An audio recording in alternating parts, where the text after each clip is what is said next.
этот мотоцикл. Смотрите, какой он яркий. А Классный. машинка тебя не поразила? Ты же любишь. Люблю красное, но я не знаю, что это за марка машины. Но и мотоцикл, конечно, вообще бомба. У меня мы всю молодость с моим мужем, тогда еще мы не были женаты, мы проездили с ним все лето на Яве. Мотоцикл такой был, Ява у нас классный. Он где нас только не возил. А потом у нас его угнали. Мы его оставили под домом на одну ноченьку. Даже поставили на него этот, как называется,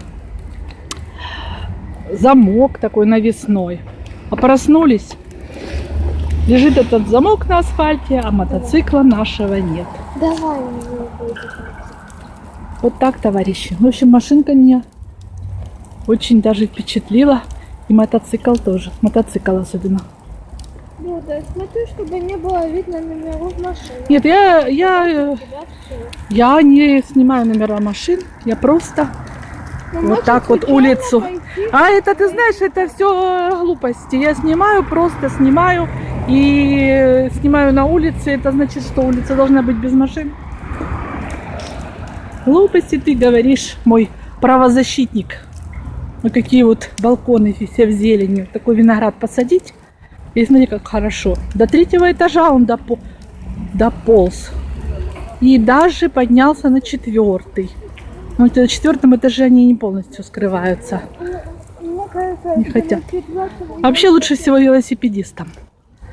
Ни бензин тебе не нужен. Сел и поехал. Да? Согласны со мной? Ну, для этого надо, конечно, уметь ездить на велосипеде. Я когда-то могла. Настя, умеешь хорошо? Да, неплохо. Настя Но умеет. у меня нет велосипеда. Но у Насти сейчас нет велосипеда, потому что нет для него гаража. Негде хранить. Ну ладно, товарищи. Всего хорошего.